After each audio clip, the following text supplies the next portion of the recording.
me too. It's so fucking stupid. I bought the Batman animated series when it came on Blu-ray because I'm like, you know what? For some reason, I'm gonna buy it, and then it was on HBO Max, and I'm over here thinking like, man, I really wasted my money because I never touched it. It's actually called. And then I don't have HBO Max. It's actually called Well, Max. they take it off of there all the time. Like Max is really bad about like shit will be on there for a couple months and then it'll just disappear. And even the stuff that they own, like it's just it's crazy. It makes no sense. Like they have everything Mortal Kombat on there except for the '95 movie. It's like, what in the fuck are you guys doing? Yeah. Like I'm over here thinking like, man, my whole like physical media collection I have is like so much I should get rid of it.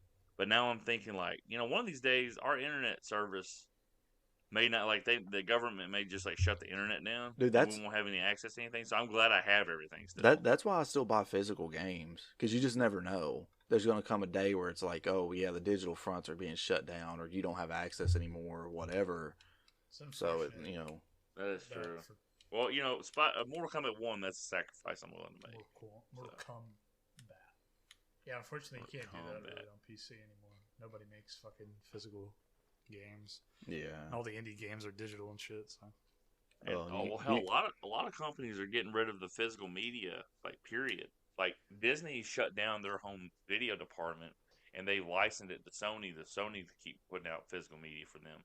Yeah. But they're just like, and like I said, like the Chiefs just won the Super Bowl. Well, every year they release a Blu-ray for the Super Bowl champions that has highlights of the season and the game and like interviews and just a little collector's item. And they haven't released one yet. I'm like, what the fuck, dude? Like, I've got the two Chiefs ones that I could get, and obviously I got the retro one for Super Bowl 4. But it's just one of those things. I think a lot of companies are just getting rid of the physical shit because they're like, it's not making us any money. Yeah. Like, I have this huge fucking collection, and I know now I'm never getting rid of it. It's not. Well, a lot of it comes down to just more and more people are buying digital, and it's like with PC, right? Like Steam came in 20 years ago or whatever, and just completely obliterated the market because Steam does a lot of like, you know, spring sale and summer sale and all that shit where they're putting games off like 90% off. So people just like a lot of people wait for those sales and buy everything digitally, and that's all fine and good until one day Steam ends up going away, and then you don't have access to any of that shit anymore. Or they become like assholes after Gabe Newell dies or something. Yeah, you just never know. And like Xbox did the same thing as Disney; they shut their physical media department down. So now that like they're going to go to third parties if they need something published, like they just announced a few weeks ago that they're bringing 4 of their games over to PlayStation, and like 2 of those games are coming to Switch as well. So, which is like a big deal because obviously like one of the big 3 like putting their shit on competing platforms is like crazy, but Xbox is doing so poorly in console sales that they kind of have to. But because they shut their physical media department down, they're publishing the physical versions of those games through limited run games, which is even worse because limited run games you have to pre-order from them. You can't just buy it from their website. You have to pre-order, and then it takes like 6 months to a year before you ever even fucking get it after the game's released. So it's kind of a nightmare for game collectors. For the temporary plus side, like we went to GameStop today, and like a lot of like the used Xbox Series X and Xbox One games are like super cheap just because they're trying to get rid of them, you know. So like that's a plus side for now, but in the future it's going to be a problem. Hey Cody. Yeah. The Justin Fields trade was for a 2025 6th-round pick that goes to a 4th-round pick based on playtime. So it ain't even for a pick this year. It's for a day 3 pick in 2 years. Oh, that's nuts. I mean, they just really didn't. I guess they just really didn't want him there anymore. Well, I don't think you can keep him when you draft somebody else. I think people learned a lesson from Jacksonville 2 years ago when they drafted Lawrence because they had Minshew.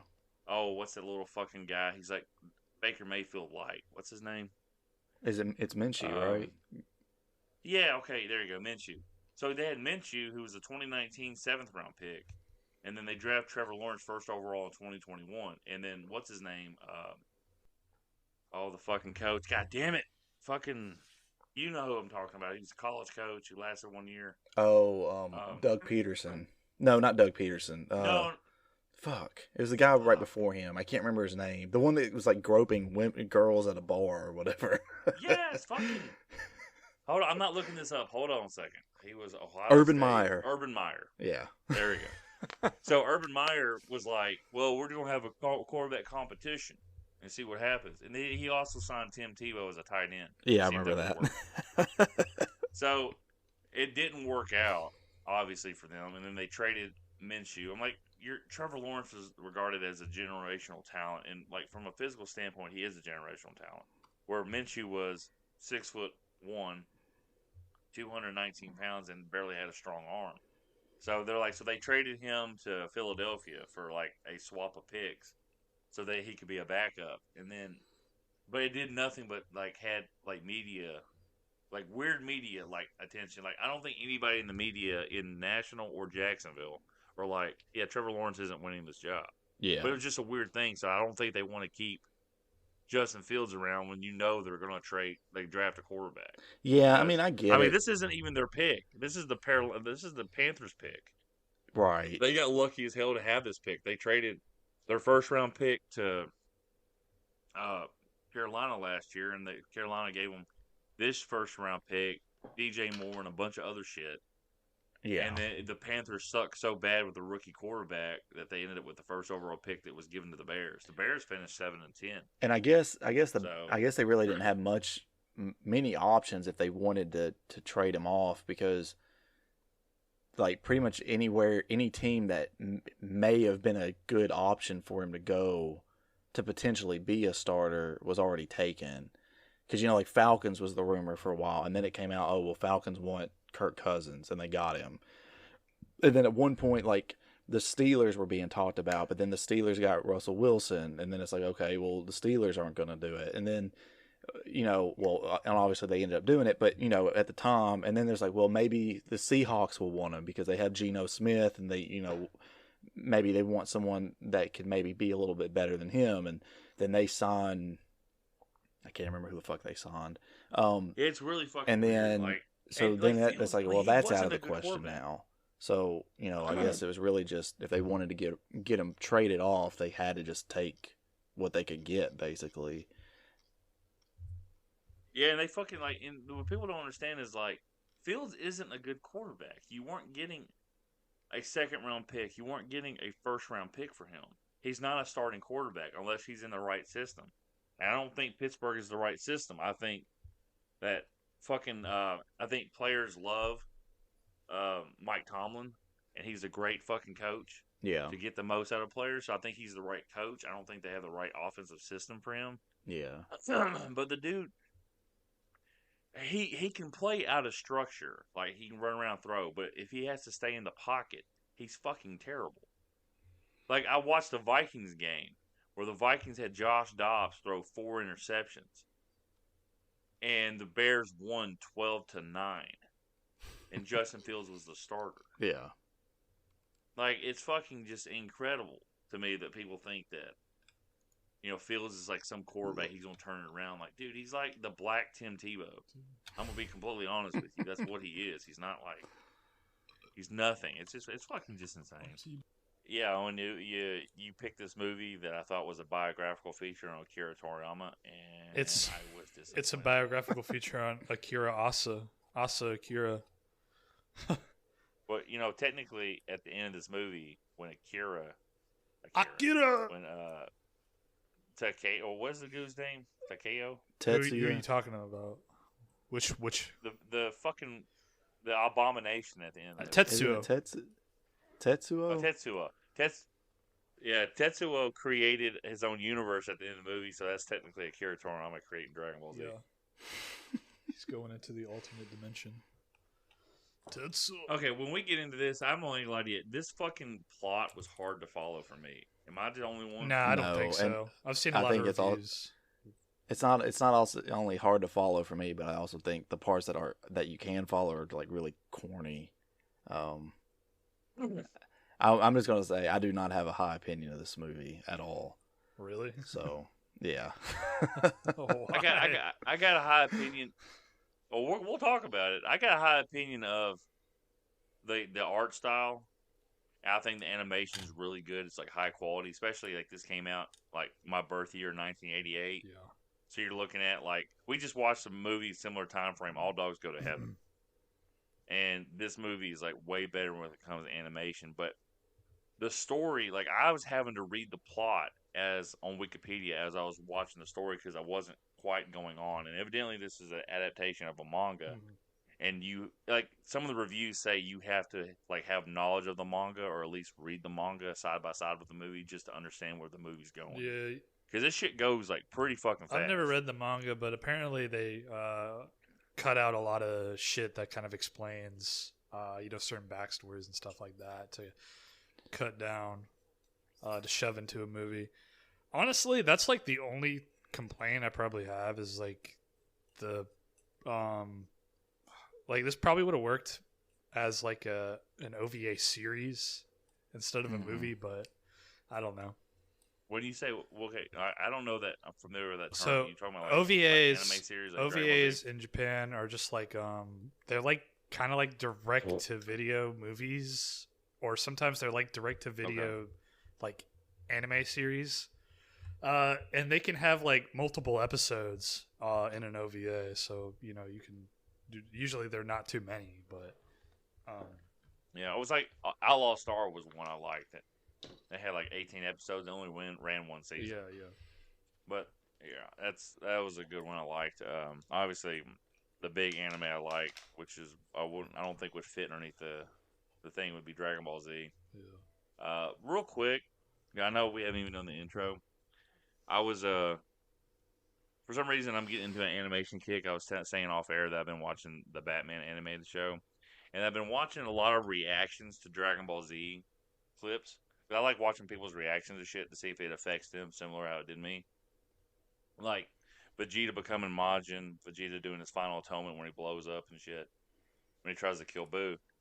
And I watch people's reaction, or comments at least, to the Dragon Ball Z Kai cuts of these movies. And they're like, or the show, and they're like, oh, the audio's so much better, the music's better, and it like the way they recorded the lines was so much better than Z. Z was so much trash. I'm like, shut trash the fuck up. Like I had somebody, like some dude, fucking, you can tell he's a big anime kid, and watching this movie just completely cemented this for me.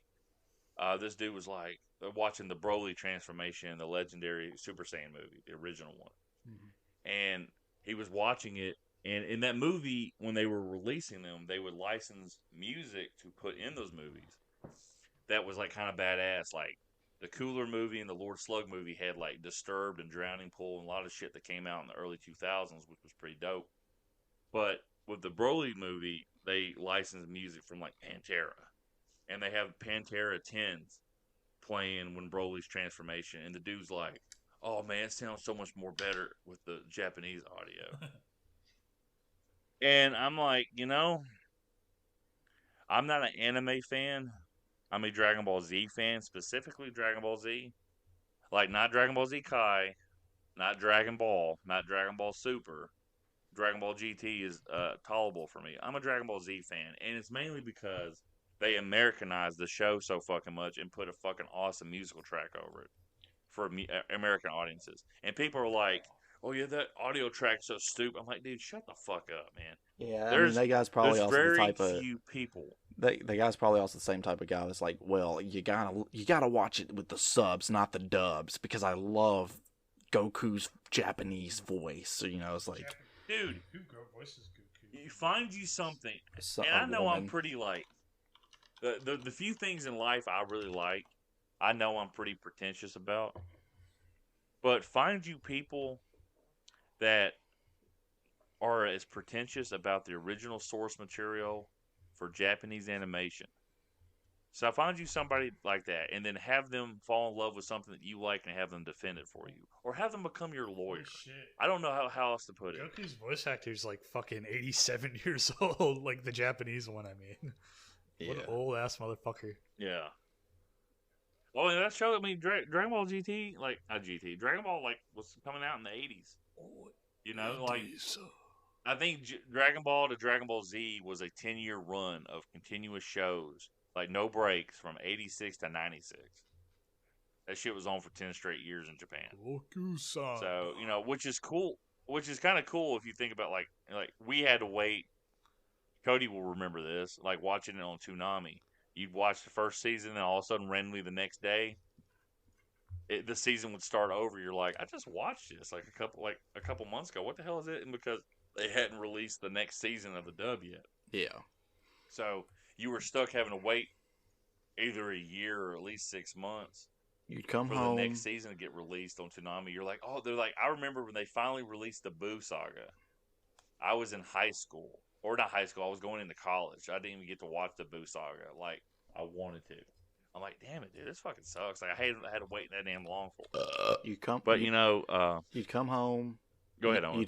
You'd finish up the episode of Ronin Warriors that was on, and then you'd watch Dragon Ball Z.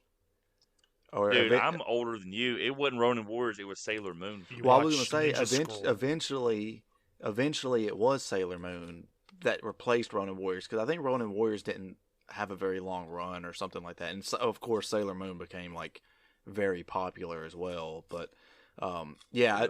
I do remember for a short time it was Ronin Warriors, and then, you know, fairly quickly, I feel like before the end of the Frieza saga, it was like Sailor Moon or whatever. So yeah, dude, it's so fucking jarring. This is going to, like, before we get into the movie, I guess we go ahead and like do a quick eulogy for Akira Toriyama. But like watching, I know Cody probably didn't watch. He may have. Did you ever watch the Rock the Dragon version of Dragon Ball Z? Dragon, Rock the Dragon, Dragon Ball Z. Yeah. I thought that was just the intro. So the quick. That is the intro. Well, no. See, it's different. The first 57 episodes or something like that of Dragon Ball Z was released in America, and it was recorded by the Ocean Dub, is what they're called. It was a Canadian American voice studio. Well, after that, Funimation, who were licensing them to do it, couldn't afford it, so they just started using their in-house actors, or really in-house workers, the voice actors. So there's one episode where Goku is landing on Namek in the Ginyu Saga, the Ginyu Force, after beating up Vegeta or looking up at the skies, like, what's that? And the next episode, all the fucking voice actors have changed. I remember thinking, I'm like, what the fuck happened? Like, you know, Vegeta had a weird voice compared to the one he has now, which is really deep. But, like, they had that, and then for the longest time, I think there's at least a 30-episode gap where the Ocean Dub people didn't record anything for Dragon Ball Z, and then they picked right back up in the Frieza fight. And all the Ocean Dub, like, everywhere but America, the English-speaking dub of Dragon Ball Z is the Ocean Dub. So it's really weird to go back and watch, like, the Majin Buu and Majin Vegeta stuff with the original Vegeta voice actor, because it just doesn't. It's so hard. His name's Brian Drummond. For me to like fucking keep track of like all the fucking different versions of the dub from Dragon Ball and shit. Oh, dude, there's a lot, and I just remember, like, I wonder what happened to those guys, and I looked at the story so it makes sense. And then they eventually went back and redubbed the first 57 episodes with the current actors. So anytime you buy, like, anything Dragon Ball, like Z, like, I bought the Blu-rays of Dragon Ball Z. I wasn't gonna buy Dragon Ball Kai. Everybody's like, well, that's closer to the manga, dude. I like all the filler shit myself. But the Dragon Ball Z, I got it all on Blu-ray, and they have all the dub that it's supposed to be, and then they also have, like, the Japanese music, and they have the Falconer score, which is the score that me and Cody grew up with. So I always watch that. But they don't have the first 57 episodes of the original dub. They released it on a DVD box set, and it sold out quickly. If you try to get it now, it's like fucking $500. But it's a collector's thing, and it's like the Rock the Dragon set. You get the first 57 episodes, and that's the only ones that we saw. But all of that, it's just so weird because the same voice actors continued on. So, like, Australia and Europe, and even in Canada, like they got the Ocean dub for Dragon Ball Z, where we just got the Funimation. Like we're the only ones that have the Funimation dub. So it's kind of interesting, you know. And What is that? R.I.P. to Akira Toriyama. Yeah, indeed. It sucks. It's just I have bitched. I know. I've had multiple conversations with Cody, and I think I've been on record on this podcast saying that Akira Toriyama is like what George Lucas was to Star Wars at the end. Like he had no more ideas. He keep recycling shit. And it's funny to me that people are like, "Oh yeah, like talking about Dragon Ball Z Kai or whatever." It's a lot closer to the manga. I'm like, dude, Akira Toriyama fucking retcons everything. You think he even cares about his own manga at this point? Like he's so old, he just doesn't give a shit. Like how the Saiyans get the Scouters or whatever. But I've bitched about it. But he had a tremendous impact on my life, and I think a lot of people my age to like at least Cody's age grew up watching Dragon Ball Z, whether they admitted it or not. Because there was a time when it was like cool to make fun of it and shit like that, and I never was into like making fun of it. I just loved it because Vegeta's my favorite. But you know, it had a huge impact on my life, and I fucking just loved it. And that was something that was mine. You know, that wasn't something my parents introduced me to. It wasn't something that I I was told about from friends at work at school. I mean, I'm in fucking like middle school when I found out about it. So I started watching it, and I just fucking fell in love with it. I'm like, okay, this shit's fucking cool as hell. And then, so that was mine. My dad didn't watch it with me. I didn't watch it with my mom. My sister would watch it with me, but that was something that I watched as my parents were watching other shows or other movies and stuff. So I am extremely appreciative of what Toriyama put out for everybody, and there's just like a lot of like really good tributes online, and he should be like celebrated for doing that because again, like it's like people that shit on like Linkin Park because Linkin Park is a gateway band to another genre of music, and people are like, oh yeah, that's what all the fucking like the posers and shit listen to. No, that's the gateway band. People got so far. But they literally just they get mad about the success of something. It's like someone saying like I had an argument with this dumbass that me and Owen used to work with. Anthony. He was trying to sit there and tell me that. Yeah, he was trying to tell me that One Piece was a lot more popular than Dragon Ball Z. I'm like, oh yeah, I remember that. No, I don't even think in Japan it's more popular. I'm pretty sure Dragon Ball is like.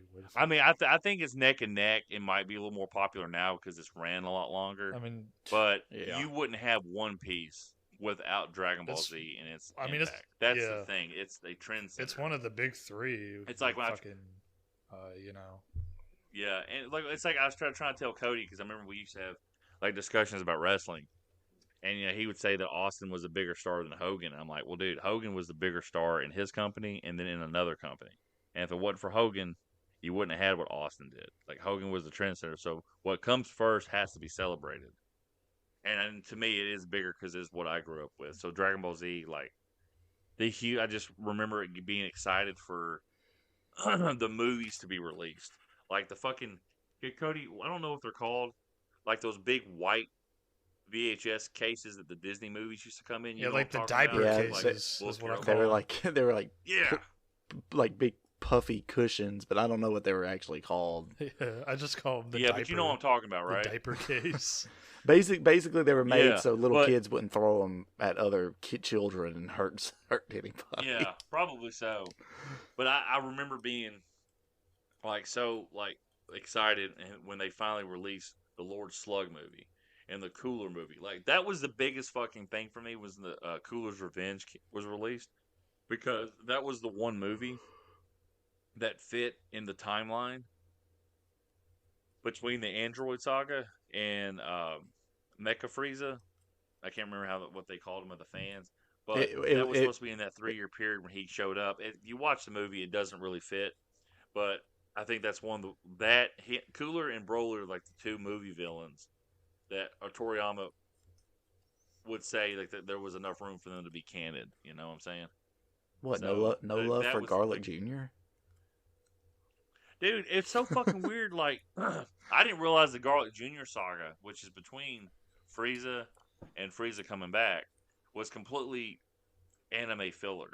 Like, it's not canon whatsoever. It doesn't make any sense because if you watch that first Dead Zone movie, Mm-hmm. it doesn't fit. Goku and Piccolo are already more powerful than they were when they fought Raditz, but they're getting their ass kicked by Garlic Jr. Yeah. And then but Goku dies in those 4 episodes versus Raditz.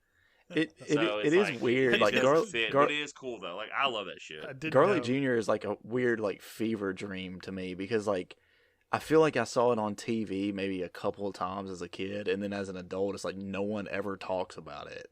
So it's just odd. It's like this weird piece of Dragon Ball history. It's so funny. I didn't even know that was a fucking character, Garlic Jr. Mm-hmm.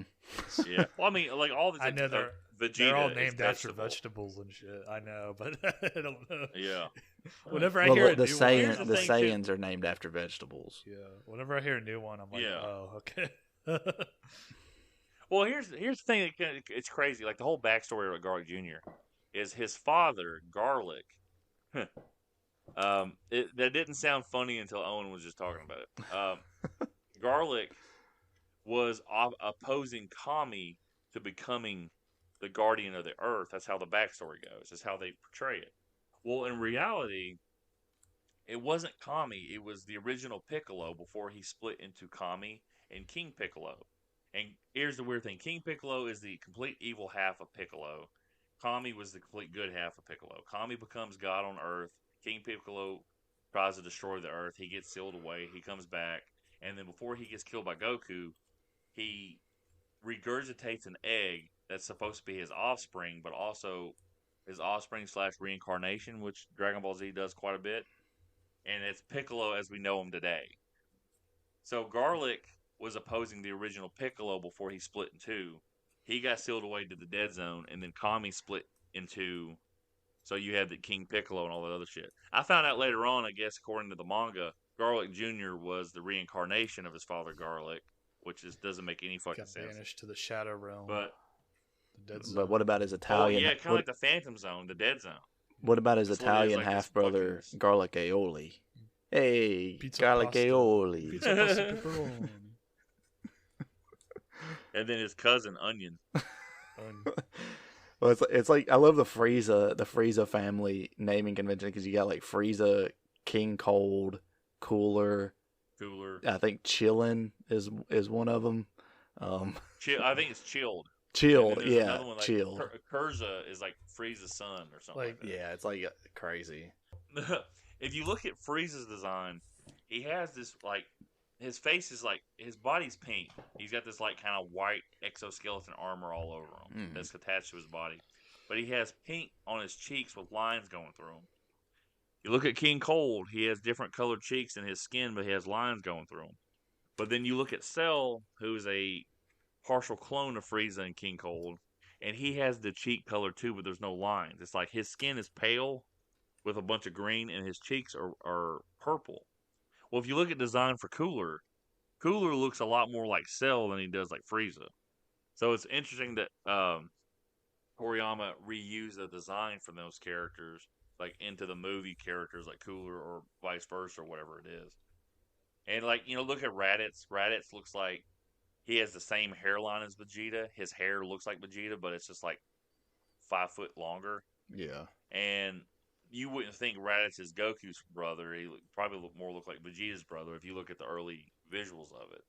Mm-hmm. But it's just interesting how he reused like that. A lot of characters look the same and shit like that. And I'm not like criticizing because he was drawing those characters in the manga, and you had somebody else doing the animation. Yeah. And as he was writing the manga, they had to put filler episodes out because this is a concurrent running show for 10 years. So they had to put something out. So it's pretty incredible to have like an animation show coming out like live to press like that. So like RIP or Akira Toriyama, you affected a lot of us. Yeah, even beyond Dragon Ball. My friends, because even beyond Dragon Ball, because Akira Toriyama had heavy involvement with the Dragon Quest video games and everything that spun off of that. Trigger. It was like the really Chrono Trigger thing. Yeah, I think he created something else called Dr. Slump. Dr. Slump, I think, was one of his like earliest creations. he actually was bringing Sandland back this year in a huge way. Sandland is like a 20-year-old manga or something that he wrote again like a couple decades ago, and like this year it's supposed to get a movie and a series, and there's also a video game based on it coming, and he was working on Dragon Ball Daima or whatever, that's supposed to start later this year. I mean, he had like a wide reach, and like you couldn't, these popular shows that younger anime fans like to argue as being like the best thing ever, One Piece, Naruto, they owe a lot to Akira Toriyama. One piece of shit, more like. I mean, they wouldn't. They're fucking inspired by Dragon Ball Z and Akira Toriyama. Yeah, I mean, a lot of these anime wouldn't exist without Dragon Ball. So, no, and again, Dragon Ball Z was the gateway to anime. I know this movie, the success that this movie Akira had, was kind of like a gateway to introducing a lot of other animes to America. Yeah. Mm-hmm. But none of the animes stuck like Dragon Ball Z did. Yeah. This thing blew up, and then fans became fans of other anime here. If it wasn't for Dragon Ball Z, anime would have like an underground following, a swell of followers, but it's a huge thing. Anime conventions that we have in this country that are blowing up is like one of the biggest things that you could have, because people just put so much money in their costumes and they look incredible. But it's because of the popularity that Dragon Ball Z experienced. Or if you're like me, you only Pokemon. If you're only like if you're like me, I grew up, the only anime I liked beyond Dragon Ball was like Yu-Gi-Oh and Pokemon and Digimon, and that's like it. And I never really got deep. I tried Naruto, didn't really like it past like the first 3 seasons. I tried One Piece. I watched like 2 episodes of it and I bailed. So I mean, like, yeah, it probably, you're right. It did serve as a gateway for a lot of people, but I just wanted to like be clear that younger fans who may not they don't have to use Dragon Ball as a gateway, because there's so much of that stuff that's just I never really widespread now. Yeah, that's kind of the case for me. I mean, I knew about it when I was a kid, but I was never really. If my cat doesn't stop fucking with me, go away. Come on. But no, I never. Like, it's what? Go ahead. So yeah, I never really watched Dragon Ball growing up. I mean, I always had friends that were big into it, but I guess my gateway was I don't know, like Evangelion or some shit like that. I forget the first series I watched. But it was probably that. Yeah, but you're also, what, 22? What'd you say? How old are you? 24. I had to think about it. Oh, 24. Yeah. I mean, he so was you're born 24. Like, so you had, like, Cody is, say, I'm 35. I'm 32. I'd be 36. So Cody is 31. 32. I just turned 32. You 31, Cody? 32. Okay, so just turned 32. No, did I wish you happy birthday? I don't remember. No. Oh, I'm sorry. It's okay. My own dad forgot. So. Happy birthday. Well, it wasn't on Facebook. I usually get my notifications on Facebook as somebody's birthday, and I thought I recorded something. My bad, or posted something. Happy birthday. Go fuck yourself. But no, it like I said, the windows that you had open to watch anime your generation, Owen, were open because Dragon Ball Z. Like, Dragon Ball Z was like our generation thing. Maybe a grade or two above me. Yeah. People were able to see it because that shit was coming. Like, I had Dragon Ball Z come on UPN 30 in the morning, and they literally would only play the first 57 episodes. So it was the Ocean dub.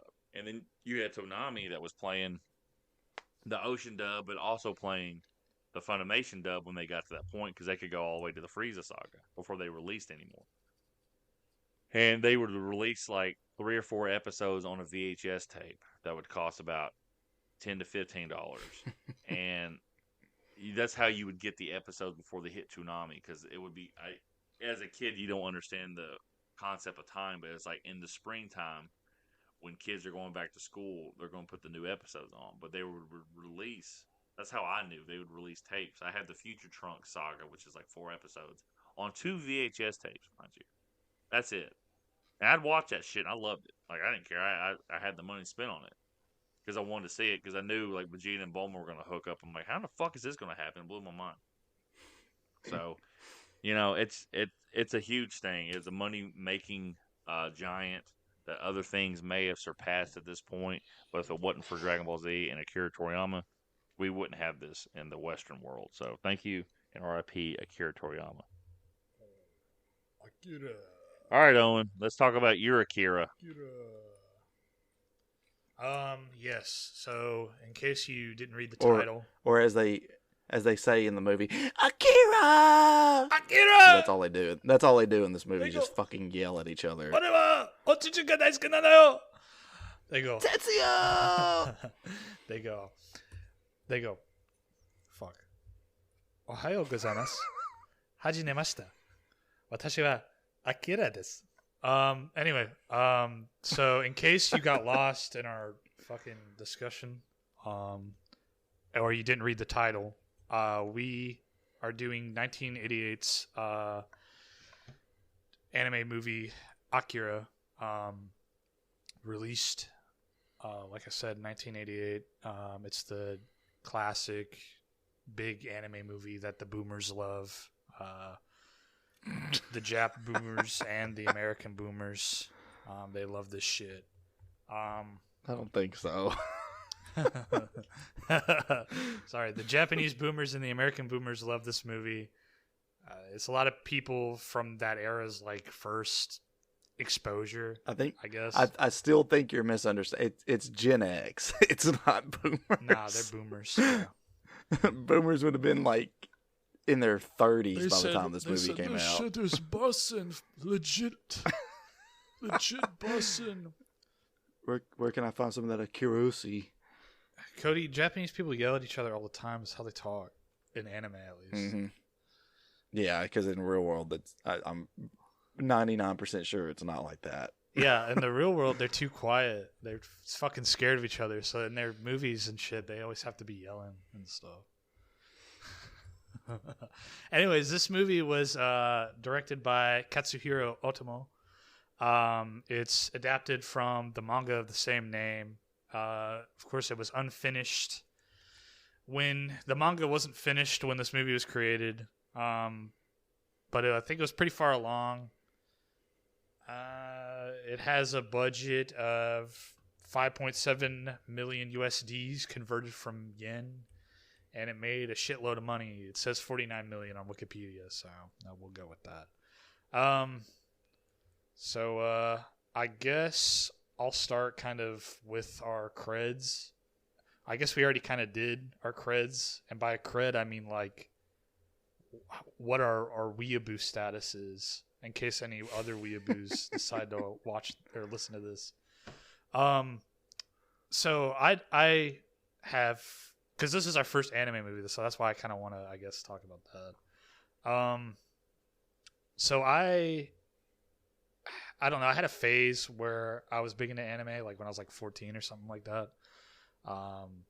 And you know, I had heard about this movie and I had wanted to watch it, but I really haven't gotten around to it. So this is going to be like my first time watching it.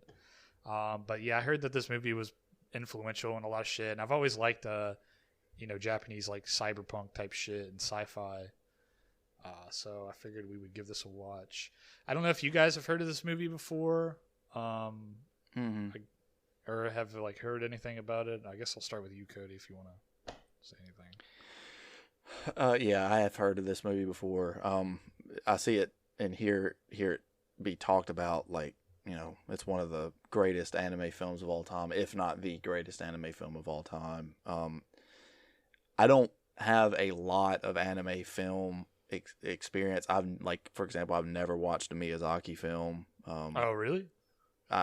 Yeah, like ever. I think that's like the first thing I've ever seen that was like anime. I think it was Spirited Away was like the first thing I ever actually watched outside of like Toonami stuff, I guess. Yeah, I didn't even hear of Miyazaki until I was like maybe whenever it was that they were coming out with a film. He was making a film with Disney. What is it called? Was it Ponyo or something like that? I think. Well, all of his movies were published by Disney in the States until recently. Well, it was. I think okay. So Ponyo was probably it was that movie. Yeah, there's a lot of people that say that Disney kind of sabotaged Ghibli in some way. I don't know the details, but I've heard it stated. Well, but yeah, my experience with anime movies pretty much was limited to Dragon Ball and Pokemon. And gotta catch 'em all. Pokemon with the pokey and the mine and the blah, blah, With the fucky and the sucky. I go out there and catch me a couple of Jigglypuffs. You know what I'm saying?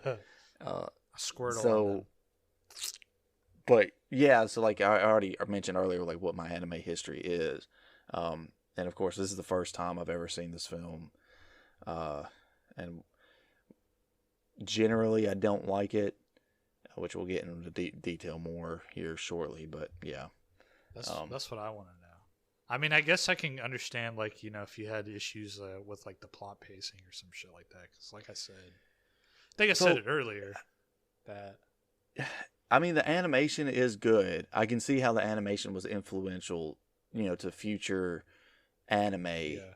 You know what's what's funny about that is well, on one hand, I do think that this has like amazingly beautiful backgrounds and stuff like that, and I think the movement's really fluid. But I've seen better animation. Of course, it was after 1988, so right, yeah. But yeah, I mean, like the plot is a jumbled mess. The characters are just generally unlikable. They yell like 90% of the dialogue in this movie is yelling at each other or just yelling out someone's fucking name. Oh, here's a question I wanted to ask: did you guys watch the sub or the dub? I watched the dub. I don't watch sub. I did not watch the dub, so I have. They didn't yell that much in the sub, at least not that I remember. So. Lance, did you watch the dub? Yeah, that was the only thing that was on. No, there's both on. No, the sub was there too, but it's just listed separately. So it may be different in the sub, but yeah, in the dub they yell like most of the time. I was thinking. Here's a quick question. I got a question to ask Owen. Yes. Why in the fuck would you watch the sub? Because man? I hate American anime voice acting. There's this YouTube video of this guy. It's like a fucking skit or something, because I'm pretty sure it's fake. But it's this dude who is he's like in a bathroom and he's like recording this dude's feet like in a stall, and he has this voice and he's like something smells good in there, and he's like fucking doing an anime voice, and that's literally all I can think of now. Anytime I hear an anime like dub voice actor. Is that the voice they use when they're pooping? He goes like, "What's going on?" Well, the guy recording it is like fucking. He's talking to the guy in the stall, like, and he's like, "Something smells good in there. I gotta try some." Like he's like literally doing like a fucking. And anytime I hear it, like I said, anytime I hear English dub voice acting, I think of that. I don't know. I'm used to, I guess, reading subs. Because that's kind of what I started on. Yeah, I mean, I had the subtitles on because the dub was kind of rough to listen to. Because I couldn't keep it like the audio for this movie. This is the first time I ever heard of this movie or watched it. Just give a heads up because I wasn't asked. Fuck you, Owen. Yeah, you can go fuck yourself. All right, you hear that? That's the sound. I'm about to. That's the sound of the air passing through your butt cheeks. Anyway. The audio, like on my girlfriend's TV, if I turned it up past 24, and I mean past 24, I mean to 25, the explosions sounded like the fucking old thing in the Star Wars movies we had on VHS, the TXX, like whoa, it was like this. You remember that, right? Yeah. Yeah, it sounded like that. Like that shit was loud, so I had to turn it down. And then the audio was low. I'm like, what the fuck? It was weird. So it's like and this isn't like me complaining about that. It's like the modern. That may be her TV. Modern movie mix. I mean, it might have been the fucking dub. I think it was probably her. It's probably her TV because I didn't have any issues like that. Yeah, so I had to put the subtitles on to listen to what they were saying. And my problem with this movie, I'm not going to sit there and watch subtitles on something. They dub movies for a particular reason. Everything that we release has to be dubbed in their language, like France, Spain, Japan, China, whatever. It has to be dubbed for them, and they have subtitles. Hola, te amo, Jack Sparrow. Se llama. But I cannot,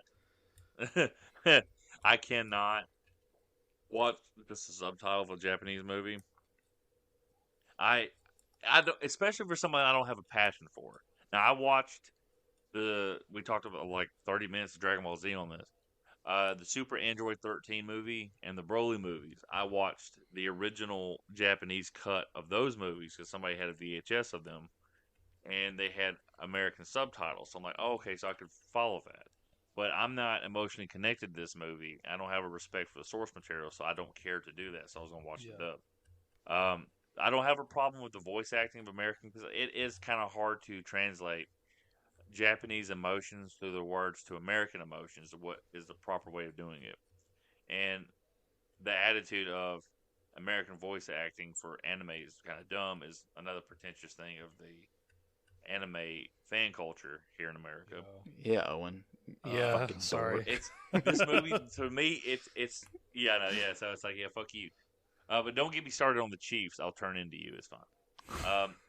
But no, the thing is, it's the plot of this movie just kind of expects you to understand what's going on from the word go.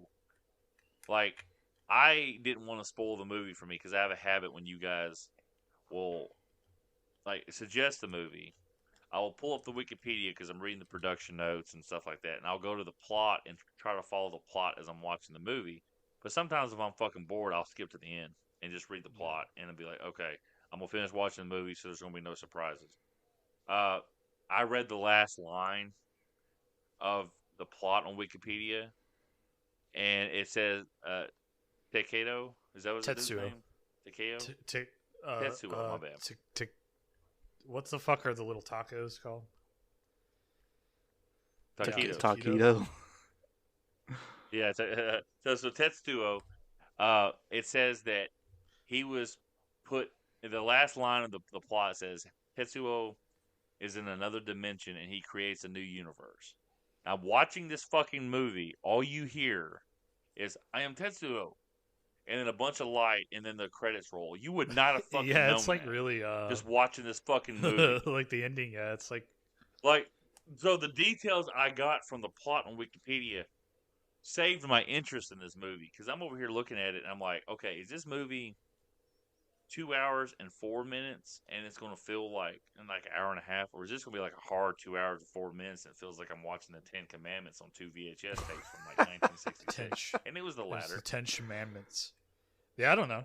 It was. As someone who didn't follow the plot in any way and just like straight up watched it with no like knowledge of what the movie was, my understanding of the plot, and now obviously Lance, you read it on Wikipedia. Owen, I'm sure you understood the plot or you looked it up or whatever. My understanding of the plot was that there is a godlike being named Akira that was responsible for World War II in this fiction, and they were expecting this godlike being to come back. And I was a little bit confused as to if it was like some kind of weird like corporate overlords or something that wanted him back, or if it was the protesters and stuff in the streets that wanted him to come back. But they expected him to come back, I guess, to like wipe away what was there and to create something new. You have this motorcycle gang that gets caught up in the middle of it because Akira is basically reborn through Tetsuo.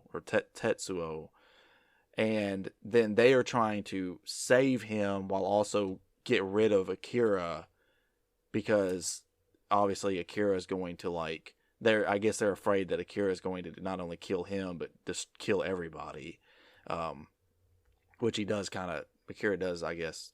I don't know if he kills. what was it, Corey He or whatever. blows. Corey. Yeah, caused he the kills explosion in Kaori. 1988. Yeah. Yeah, because you see her like pop. He says, in, "So like, whenever, sorry." He said, But "My bad." Yeah. but basically he does 53 end up minutes. creating a new universe or whatever. But see, my impression was that he wiped away the previous universe, but I guess that was not the case. He just kind of created a separate I think universe. he goes to like a different fucking dimension or something. I didn't get it. Hey, either. let me read this to you real quick. Hold on. I'm gonna read you what the line says at the end. Of the Is movie. it the fucking Wikipedia article? Is that what you're talking about? Oh Yes. yeah. Go ahead. So this is how I knew what the fuck was going on.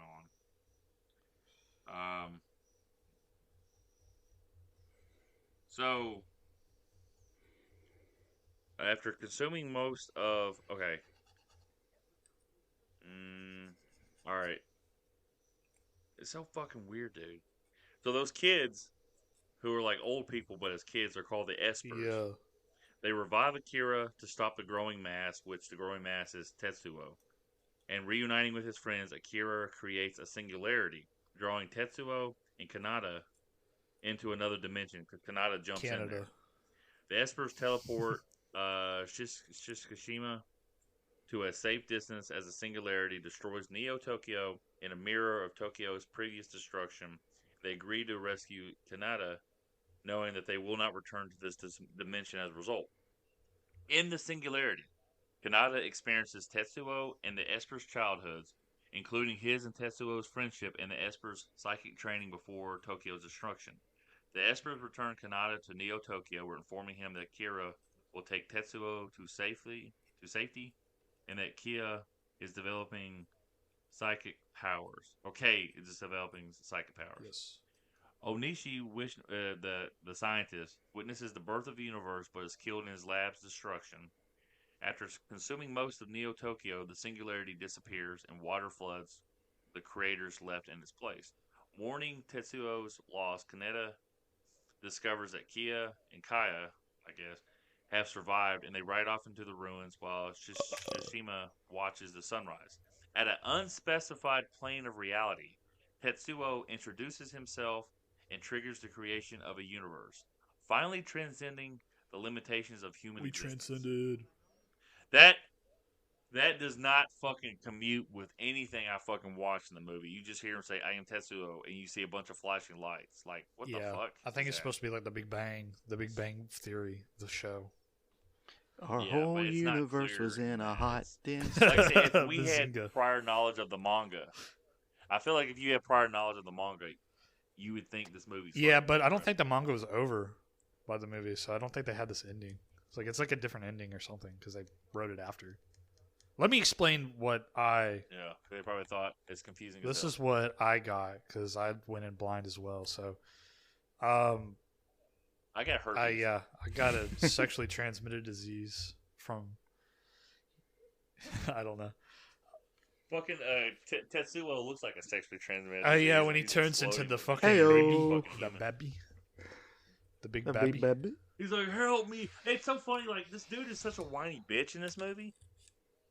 Like, he's like, "Oh, you won't be saving me now, haha!" And then at the end, when he's like turning into this fucking thing, he looks at Kanata, going, "Kanata, help me!" I'm like, "You're still a little bitch." Yeah, fuck you, Tetsuo. Anyways, so what I got was, And he had such a fucking weird hairline. yeah, all the characters in this, like the art style, they always have fucking 5 heads. They all have like huge fucking foreheads. So what I got was, I guess it opens. There's like a biker gang. They're driving around and shit. They hate these other guys. The clowns. The clowns. They're called the Clowns. clowns. So No, the clowns. No, yeah, clowns. it takes place in the Like that. far future of 2019. And I guess there was a World War III, in 1988. So And Japan started it? Go yeah, figure. I guess we needed to teach them another lesson, huh? It's the SpongeBob meme. How many times we gotta teach you this lesson, old man? I think in the I read something about in the manga. I think there's like America shows up, which is kind of like funny because there's so many like Japanese sci-fi where it's always like America's just always completely absent, which I think is really funny. Because it's like, there's no way that like all the shit that's going on, or like they'll have something happening in Japan where it's like the fate of the fucking world, and then like America just never shows up, and I'm like, oh, okay. Yeah, I mean, it's just one of those things you got to kind of suspend disbelief, right? Because it's the same thing that people say about a lot of the MCU movies. Yeah. It's like, this crazy shit is happening. Where are the Avengers at? Like, Yeah. So, it's just one of those things. But, so yeah, World War III had happened. Some big fucking explosion or nuclear bomb went off. The world is in shit. There's riots and stuff, and it's all cyberpunky and shit. So there's some anti-government type guys like protesting, and they want to steal these kids, because they're like psychic or some shit, and they look like old people, and they have. In other words, he's Michael Jackson. I just pulled like a muscle these in my little ass, Benjamin Button looking motherfuckers running around. Yeah, they look like a wrinkly ball sack. They had really funny voices in the Japanese version. Like, they sounded really funny. Yeah, they look like Benjamin Buttons. Benjamin Button. So Benjamin Button, D's and nuts. They're running around. The Tetsuo is like an asshole, I guess. And he runs into one of these kids, and then he gets put in a coma, and then these scientists do experiments on Tetsuo. So he gets like magical powers, but he can't handle the magical powers because he's kind of like a dickhead. So then he like just decides to fucking, show everybody because he had like, I guess, a gay childhood or something. I'm sorry.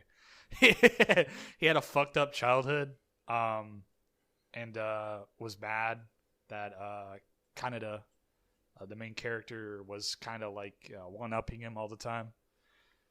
So he decides to go on a rampage. You could say he was the Vegeta to Kaneda's Goku. Yeah. Kaneda's kind of an asshole, though, too. So. Well, they're all assholes. Like I said, they're all unlikable. Yeah, they're all degenerate. They're all delinquents. They all treat their girlfriends like garbage. Like every time That's cool. Tetsuo's girlfriend shows up, he's like, "Shut up! Get away from me! Shut up!" You don't do that? What the fuck? Buddy, what are you talking about? Shut up! That's normal, bro. You're telling me, whatever. All right, let me think where I was. He sees the nightmare. He sees the nightmare of the big teddy bear in the car. Oh yeah, so the other kids, they say that, hey, there's going to be like a fucking disaster. Akira's going to come back. At the moment, you really don't know what Akira is. So they say, I guess, if I remember correctly, because I watched this last night, the colonel says to, like, if Tetsuo's powers get out of control, to kill him. But I think the little ESP kids try to kill him anyway. And then after that, they break in. So Kaneda is with the, whatever they're called, the anti-government type guys. And he breaks into the secret facility to save his friend, but his friend's an asshole, and he tries to destroy the world. We have that little dialogue where they talk about like an amoeba. If an amoeba gets powers, amoeba only understands eating and consuming. So that if you gave a human powers, they wouldn't really, or give a human crazy powers, they wouldn't really understand how to use them or something like that. So kind of, I guess, explains why Tetsuo is an asshole as well. He goes to, the Olympics are happening, and Akira's underneath the Olympics. So he finds him. He was like cryogenically frozen, and he was cut up into a bunch of little pieces. And then I guess at that point, that's when you realize it was a person. Akira was a person. So of course there's a big fight. There's a couple big fights. And then after one big fight, all the psychic kids want to resurrect Akira to beat the shit out of Tetsuo because he's a giant, disgusting fucking monster.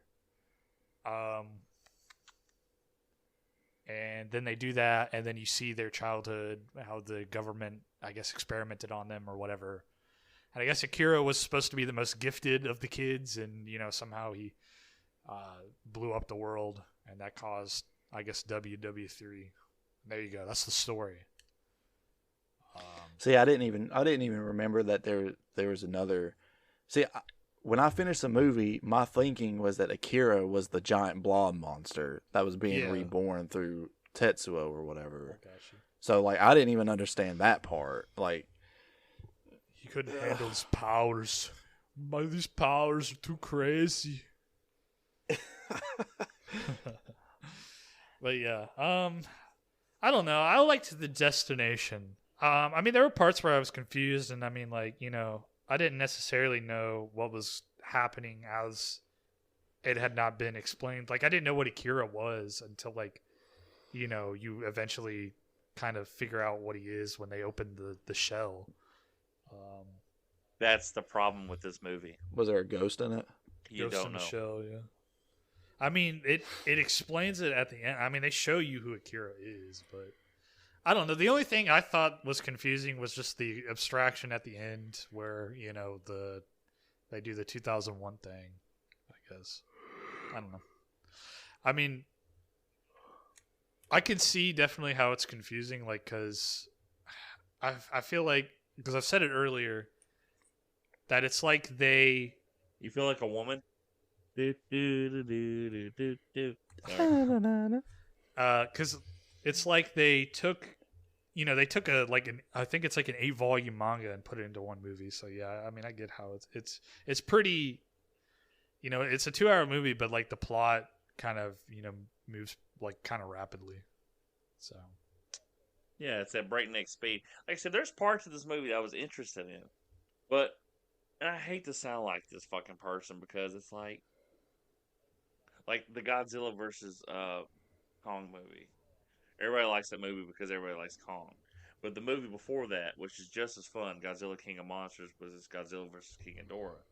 They're like, well, there's not enough human element in these movies. I'm like, I'm not watching a Godzilla movie for a human element. Get the fuck out of the way. That's not the point of this. This isn't like Martin Scorsese's cinema here. But this movie, when they drop you into this world, and the world's cool. I mean, I like it. I like it better. It's kind of like Blade Runner 2049. Is how, like, I'm pretty sure there was, like, Blade Runner was influenced by this. Or this was influenced by Blade Runner, I guess you should say. Like, the bicycle, the motorcycle slide at the beginning of the movie, but that Kanata does. yeah, Was, like, ripped off and inspired so much. Like, even Batman does it in the Batman cartoon I'm currently watching as we're not doing anything, as we're talking about this bullshit. But this movie, like, you don't care about any of these characters. None of them seem likable. You're just dropped in this world and you're like, oh, okay, they have an established relationship. I don't give a shit about the relationship with the kids. So why are they like, there's not any dialogue between any of these characters where they're not yelling at each other in the English version or treating each other like shit. And then you're supposed to think they're supposed to be like these like childhood friends that grew up at the end. You're like, oh, I didn't get that at all in this fucking movie. Yeah, like the impression is that Tetsuo like fucking hates Kanada or whatever. Like that's the impression I you guess, get. Jealous of him as a person. I mean, I guess it is like that at that point, you know. But then it's like that with all of them. Like they don't seem like they really care about each other. Like the only thing it comes off that even ties them together is that they all are in a biker gang against this other biker gang. The Crowns. You know. So like when they all start dying, it's like I'm watching it like I don't really give a shit that any of them are dying. I don't care about any of these characters because they're all fucking assholes. Yeah. Like all of them. Yeah, there is a prequel movie that set a lot of things up that's missing in this story. Yeah. You know, they're like for us to like you have to be attached to a character. If we're watching Dragon Ball Z, I get attached to the Vegeta. I think Cody does too, and Piccolo. where somebody else might get attached to Gohan, somebody might get attached to Goku or something like that.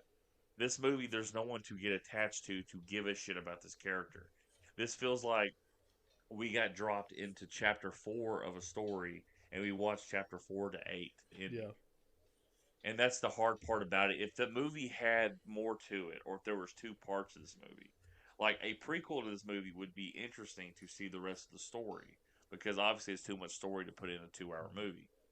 But there would be something. There's no established connection to this manga or anime that I'm like, oh yeah, so this is gonna pick right up, and this is really fucking epic. This is where I feel like if I'm showing my dad Dragon Ball Z, and I'm feeling like what my dad's watching, like I don't have any connection to this shit. This is stupid. Drag. So for me, it's like, yeah, and this like you just don't have any connection to these characters. The breakneck speed. Now, if you have a respect for this anime, I'm not trying to disrespect it. I'm coming at it from I understand the influences. I've read up on it that this movie's had, and I'm appreciative of it. I think the animation is very good to great for something that came out in 1988. They put a lot of care in this shit. But there is a lot of, like, just not caring about these characters. And it's supposed to make you feel a certain way, and I just don't feel a certain way with this movie. Like I said, there's parts of this movie where I got sucked into it. I'm like, oh, okay. But it just goes at this breakneck speed. And you're trying to follow it. If I didn't read the plot on Wikipedia, like I said earlier, I would have been lost like last year's Easter egg. I was fighting the urge of watching wrestling YouTube videos while watching this movie, just to fulfill the obligation of watching this movie. I watched it at like 2 o'clock this morning to 4 o'clock this morning. Yeah. So, that's the thing. Like we're coming, like that's where me and Cody are kind of coming from it, because there is no like connection point to anybody in the story. And then at the ending, they're showing you these visuals that you're supposed to care about these kids. The only person that you're somewhat like care about is the first Esper you see, because he's getting shot at, and he's being chased, and he's crying and shit like that. And it's his fault that Tetsuo has these powers in the first fucking place, because he did something to Tetsuo when Tetsuo was about to like crash. I like the fact. But you have like I like no the other fat old kid. Go ahead, sorry. Just because of the way he looks, it's funny. Yeah, but it's like you don't understand why he's running away from them, the other from him, and then he comes back and he's acting like he's best friends with them. There's no like previous thing like, okay, why is he running away from them, and why is he totally cool with them? But like midway through the movie, and you don't ever see him again. Like you think the movie's about him, and it's. I did think that was something that was kind of interesting, because it's like. I mean, I kind of got the like perception that maybe he was like the one that was kind of the odd one out of the 3. Like maybe he just didn't want to. I don't know. He was always kind of different, so I could see maybe like there being some kind of thing where he's doesn't want to be in that facility and shit anymore. So. But yeah, I don't know. It's for me. Other than that, I don't want you thinking we're attacking you, or I'm attacking. No, I mean it's not mainly. But that's what you see. I mean, this is my first time watching it. I mean, I'm kind of neutral. I liked it, but I'm not like, I don't know. No, it's Cody. Am I out of place by saying all this stuff? Do you feel kind of similar to this? No, I mean I agree completely. Okay, because I wasn't trying to talk over like Cody or anything like that. It's just like there's things in this movie that I am interested in if I knew the backstory. I'm the type of person, like, you don't have to show me your best work for me to be interested in it. You got to show me a character that I'm going to be interested in, and I'll go back and watch all the work if I really like something. Like, I'm not going to sit there. I'm not the type of person that's like, oh, well, you had your one chance to impress me. On to the next thing. No, I like a lot of obscure things in general, but it's just this thing, there's nothing that comes before it or after it, like, as a story that I can get attached to. Like I said, it's really fucking weird. Like, you see the guy that's trying to help the one Esper. Like I said, I don't even know the fucking kids' names. I just know the girls, Kyoko. He shoots 2 dogs in the head. It's like...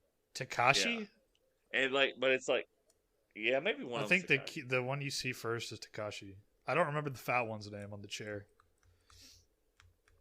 Yeah, he looks like Marlon Brando in a suit. So on.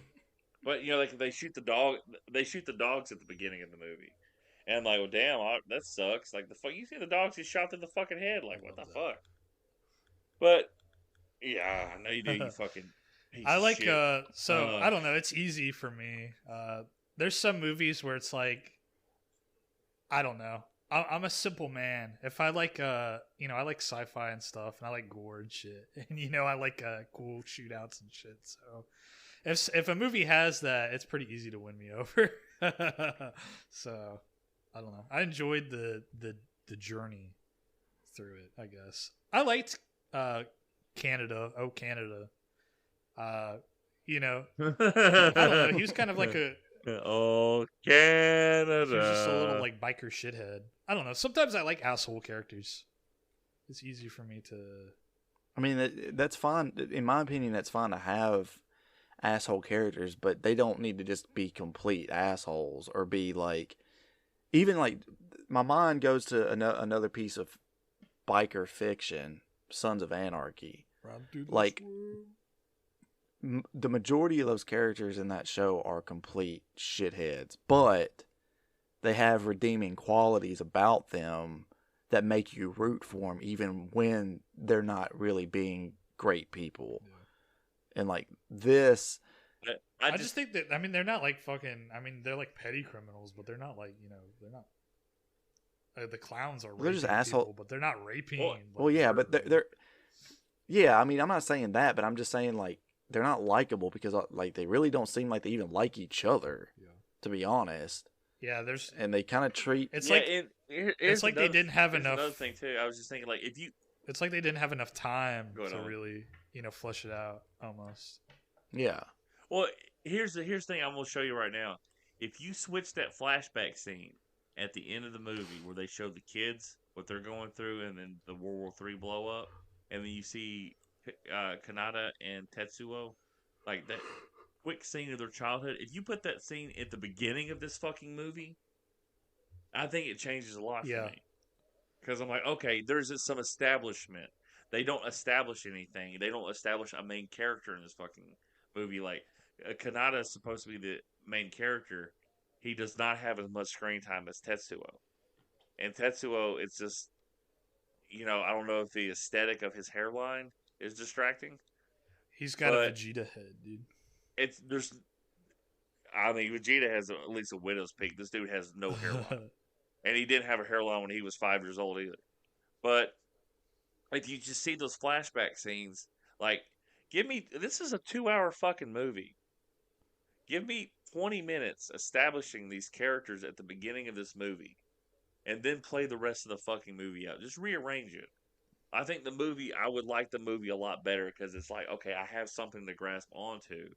Like, when you throw us into it, like, I didn't know who the main character was. And you have such a breakneck speed. Like, it's just, that for me, that's what would change it for me. It's like that. Like, if I saw that scene, because I was just thinking about it as you guys were talking about it, Cody was saying everybody's a shithead.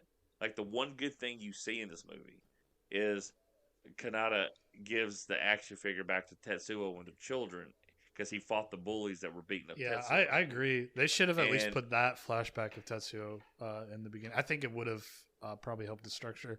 Maybe save like the kids, maybe for like a little later, maybe like a halfway point or some shit like that. Yeah. That's fine. Yeah, I'm just trying to say if you put something other than Tokyo blowing up in 1988 at the beginning of this movie, like to have some kind of establishment, like you see Tetsuo and Kanata, like I don't know, this show Tokyo getting blown up, then show Tetsuo and Kanata's childhood real quick. Give us 10 minutes on that, and then jump to the biker gang shit. And then at the end of the movie, you reveal Akira and show that he's the one that blew up Tokyo. And you're like, okay, a lot of this shit will make sense. There's a little more connective tissue right there. And like I said, that's just the hard part for me, especially. And I guess for Cody, too, is like, there's no establishment of these characters. And when they are established, they're all shitheads to each other. Yeah. Like, like Kanata and Kaya or Kay, whatever her name is. Like they have like 4 scenes together, and they're supposed to be in love by the end of the movie. They love. Like Yeah, they should have what? made her hotter. Pisses me off. Well, I mean, look, if we're gonna see somebody's titties, They, we don't need to see some titties that look like apples. We need to see some titties that look like bazookas. You know what yeah, I'm saying? some modern Um, anime titties. oh no, I was surprised. Like I didn't know if they were gonna show like rape in this fucking movie. Like all jokes aside, when they ripped off Yeah, her well, shirt, I'm like, damn. And then they punched her right in the fucking face. I'm like, yeah, damn. it was pretty fucking So rough. it's like, Um, yeah, it's weird. yeah. So Japan's. but you expect it from a biker Yeah, gang. it's weird. Japan's like shit on like. Oh, so I was talking about watching Gundam, I think, a while ago, and I was watching the first Gundam, and Zeta Gundam as well. I do watch Gundam Wing too. And those are like prime time, just like shows made for kids, and they have titties in that, like naked tits. I mean, it's not like egregious or anything, but there are naked tits in those shows. So I was like, whoa, okay. I said, whoa. Yeah, I don't know. Like I said, I'm kind of a simple man sometimes. So if it's like kind of like the first Mad Max, you know, if you have like cool bikes and shit, I'll probably like it. Or if you have like cool robots or something, you know, I'll probably like it too. So, but I do 100% agree that I think that's it kind of at fault with itself a little bit, just with it being based on, you know, a big ass manga, is that, you know, you're not going to have the time to develop those characters and have, you know, shit like that. So, yeah, I mean, and I agree with that. I think, you know, at least maybe the flashback at the end could have been placed at the beginning or something like that. And maybe, I mean, if they could have broke, if like you said the manga wasn't yeah, done yet, and they probably didn't have a chance to do this, but in like retrospective, like obviously hindsight's 2020. I wouldn't have dated my girlfriend for 6 years if I had known everything that would happen afterwards. But if they could have made 2 different movies, let's say an hour and a half apiece, a volume one movie and volume two that kind of told the complete story, I would have enjoyed that much more. Like, oh, okay, cool. Or if, like you said, if this was a limited series run of like 16 yeah. episodes, it would have told the story in a better It, way. Like this movie, and the animation is great, and the very worst of this animation to me is very good. oh yeah, So that's not a it's fucking complaint. fantastic. There's so many scenes, and the music's really good too. I like the music. Yeah, I like the music. I even think the American voice actors, and Cody was talking about them yelling, and they do yell a lot.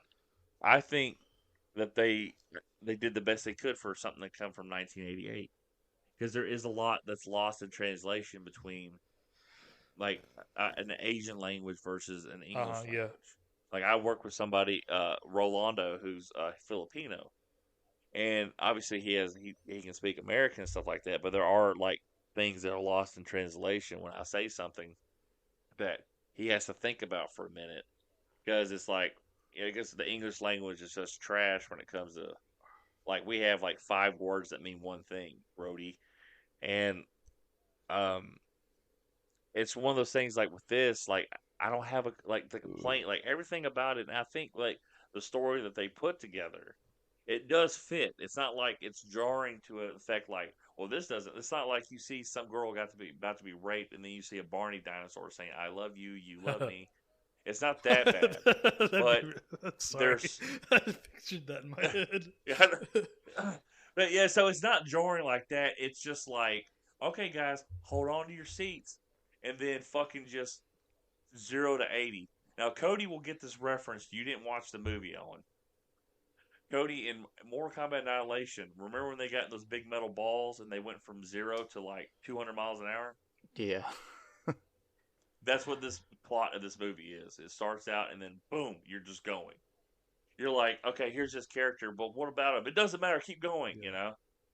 And that's the point of the movie. That's kind of like, damn, that's the only thing I get hung up on it. I wish I could like really like sink my teeth in the story, because I do like limited run animes. I don't want to sit there and get into One Piece when there's 1,000 Yeah, episodes.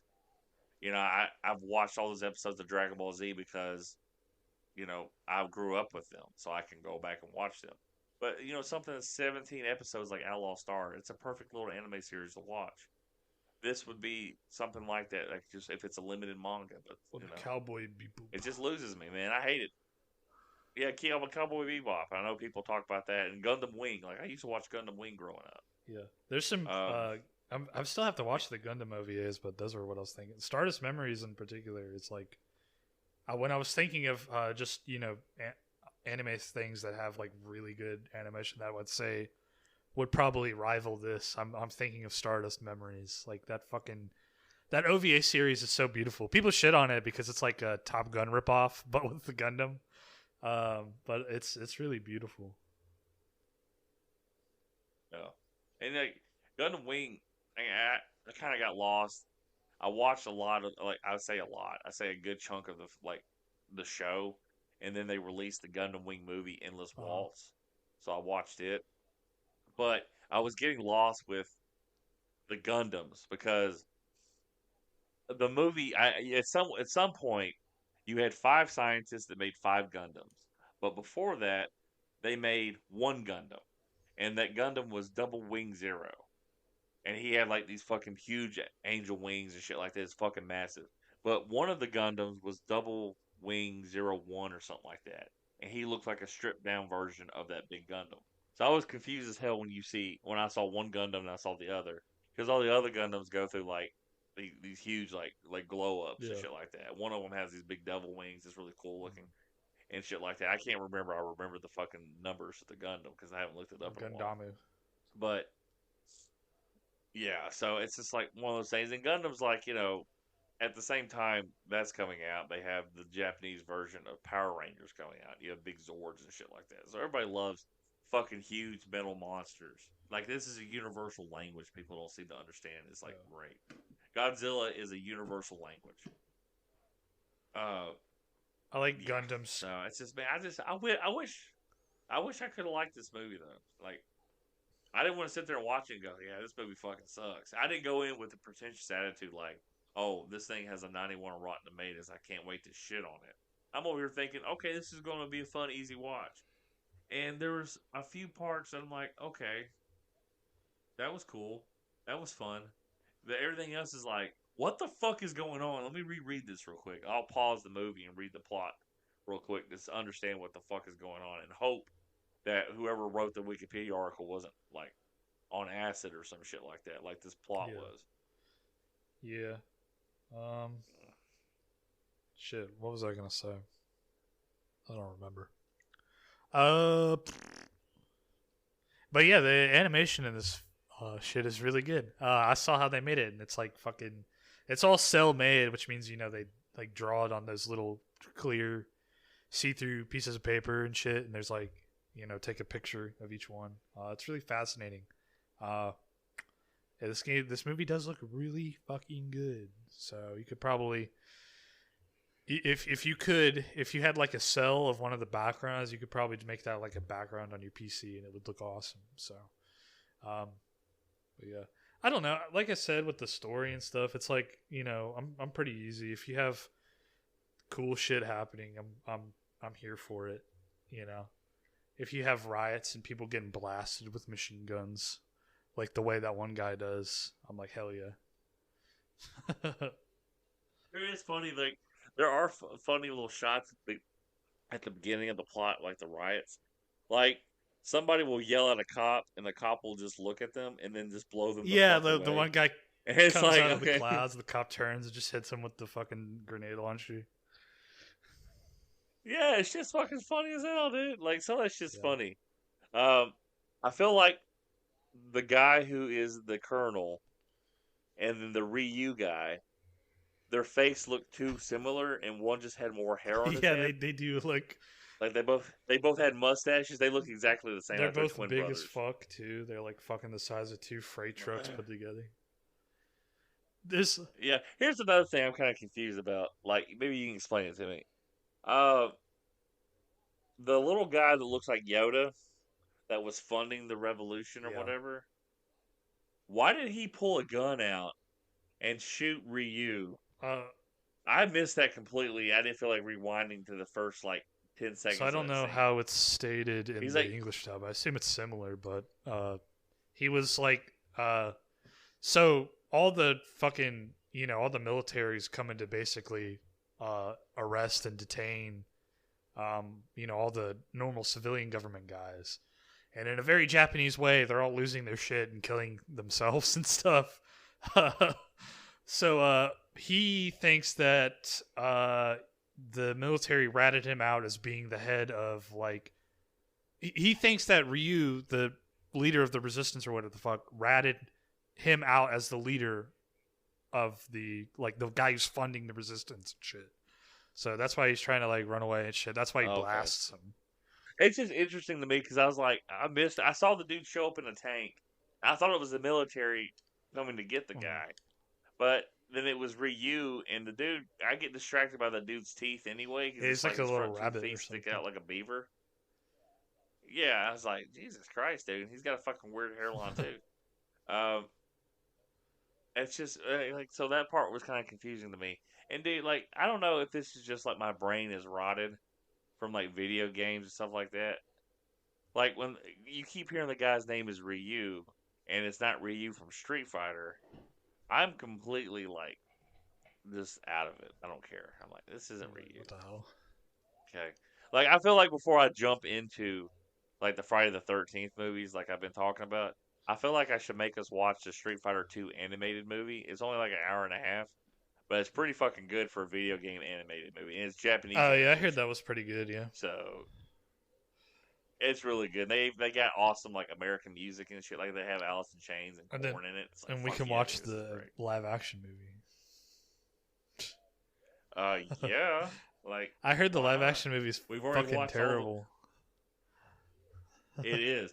We have watched everything Mortal Kombat except for the new movie. Like, that's going to be the thing I want to cover. Eventually. Like, there's 2 movies that I'm going to go see in the movie theaters. I have to go see. Or 3 movies, I guess I should say. Godzilla versus Godzilla X Kong. Or is it Kong X Godzilla? I can't remember the order of it. And then I think it's Godzilla 3 when X it comes Kong. out, and Mortal Kombat 2 when it comes out. What'd you say, Cody? I'm sorry. It's Godzilla X Kong. Is it? Okay.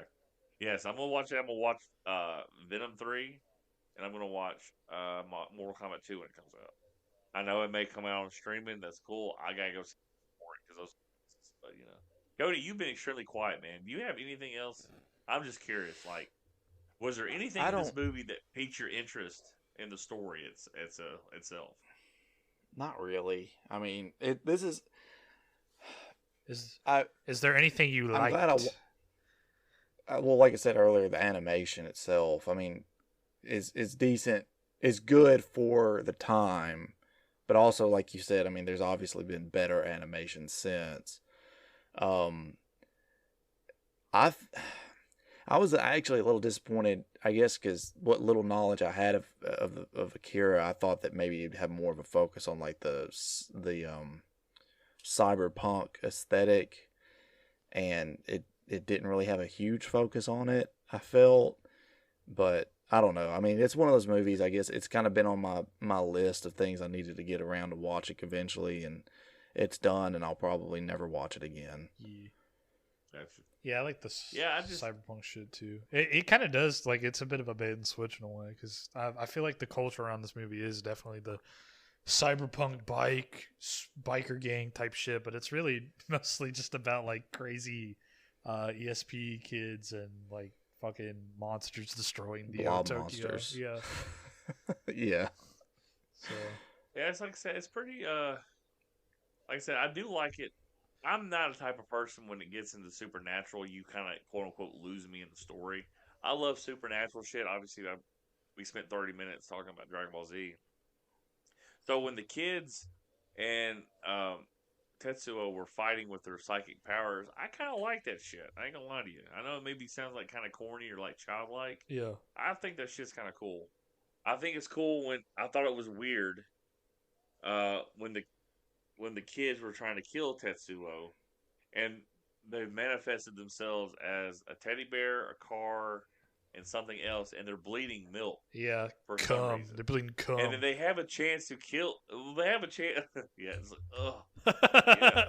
Yeah, they have a chance I say that with these kids looking like they're 80 years old, so they're really not kids. So I'm just going to say that. And here's the thing too: these kids blew up Tokyo with their little Singularity episode in 1988. Well, this is 2019. It was These kids are over 30 years old. Yeah.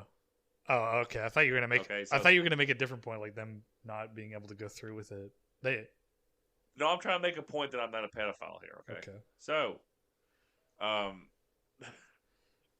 so it's the fucking like, and then they see the blood on his foot, and they're like, ew, and then they just go away. And like, you could have fucking killed him right there, you fucking dumbasses.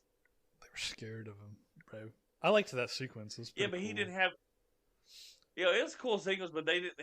He didn't have his powers yet. They could have killed him in that moment, and then they got scared away because they saw blood. And it's like, what the fuck is going on? Have you seen your face? Yeah, you look like an old man. It's the 1,000-year-old demon argument, bro. Yeah, it's just fucking. They look like King Piccolo just got released from the fucking rice cooker he was sealed into. So, it's Japanese animation. Like, it's interesting, and it's also funny and ludicrous if you don't take it too seriously. Where I take Dragon Ball Z way too seriously from a story perspective, so I don't make fun of it at all. But it is funny. You just come through it, you're like, yeah, it's just kind of dumb, you know. And it is true. Like, some of the shit is kind of dumb. But, yeah, it's just kind of disappointing with this movie. Like, there is something there that's likable. There's just no establishment. You know, you're waiting for... It's like if you get... Oh, shit, man. I don't know how to really describe it. Try to just think of something else that just throws you into it and expects you to know what the fuck is going on and just to keep going. And there's like very little explanation. It's like this movie had we're going to tell this story and we're not going to give them any exposition because exposition is stupid. Like, this movie could have used some exposition. Like, some movies have too much exposition.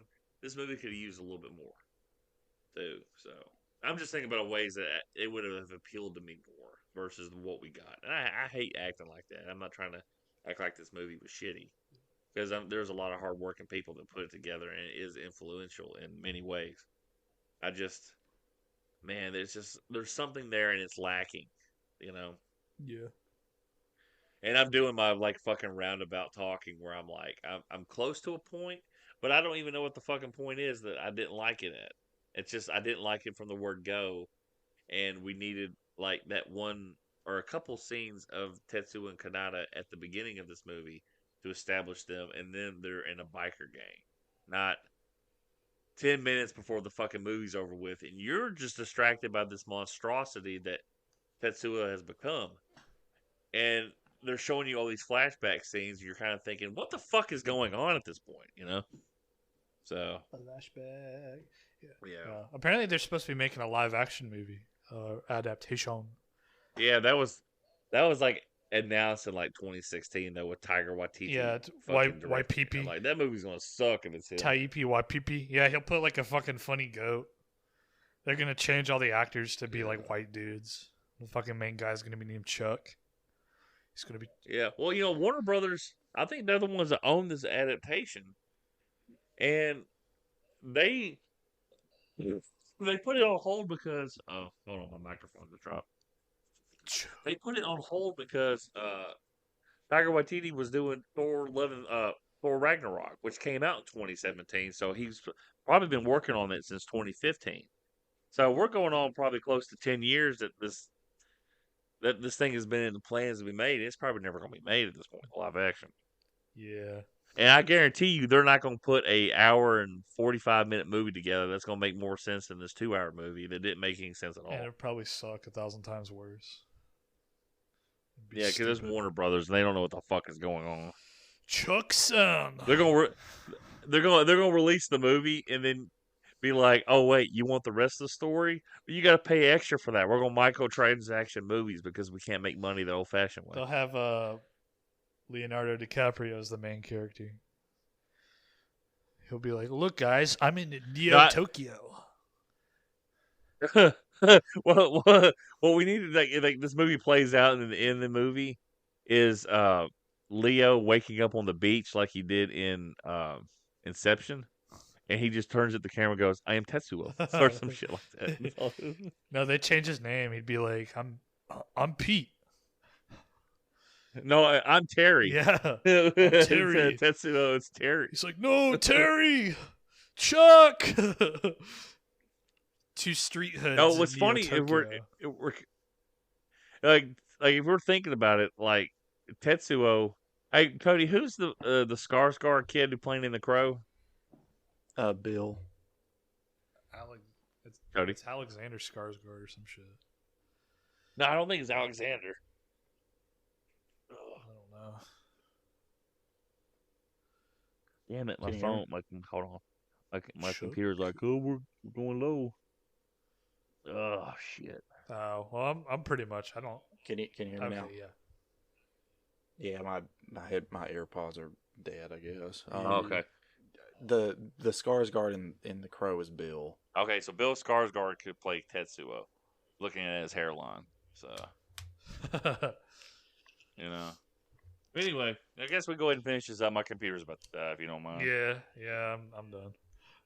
All right. Well, that was Akira. I guess we'll go into our recommendations. I'll let you guys go first. Lance. If you have a respect for Japanese animation or Japanese manga, I think you would really like this, especially if you knew the backstory. If you're just a general movie-going audience member at this point, like myself, I don't recommend this at all. So from a general perspective, I want to say no, I don't recommend it. And I'm sorry for being disrespectful if I was. Okay, Cody. Yeah, I agree with Lance. Yeah, I enjoyed the movie for what it was, I guess. I mean, I feel like in a way, yeah, there were some problems trying to fit all of what was an entire manga series into one animated movie. And I suppose that on a certain level, what made it so great and wowing at the time, it might have lost a little bit of its luster as time's gone on, but I still really enjoyed it. I thought it looked really good. And I thought the setting was cool. And I'm a pretty easy guy to impress when it comes to at least, cool settings and fucking bikes and shit. People getting shot and shit. I'm a sucker for that kind of stuff. So, and I liked the themes. I liked the kind of like post-war Japan, but set in the future kind of setting was kind of cool. So I enjoyed it. I would recommend it if you like that kind of thing. I am going to do Wonka next since it's on Max now, and we'll all be able to watch it. And we've already done the other two Willy Wonka related films, so my next movie will be Wonka. Lance has lost.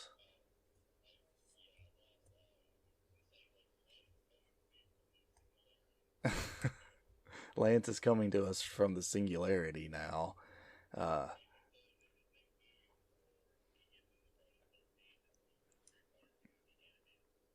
So he says his next film is going to be Street Fighter 2, the animated movie. And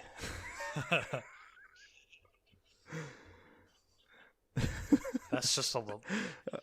That's a little extra. That's something the audience can't hear.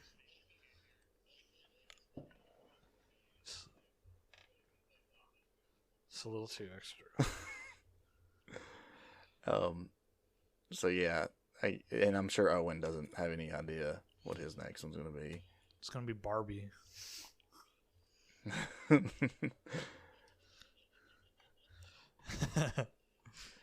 Just three Kens talking about a Barbie Now movie. that is a good fucking flick, dude. It actually isn't bad, but Barbenheimer. We're going to watch Oppenheimer next. dude, I still need to watch it, so I'd be down for that. But all right, Owen, you want to wrap it up I'll do here? our outro. Well, thank you for watching Filmosky Podcast. Or not watching, I'm sorry. Sorry. Okay, again. Thank you for listening to Filmosky Podcast. be sure to follow us on X and X videos as well. And be sure to donate to our Patreon. Give us $1,000. Thank you very much, and have a good night. And don't forget, finish him off. As in, make him come. Thank you. Bye.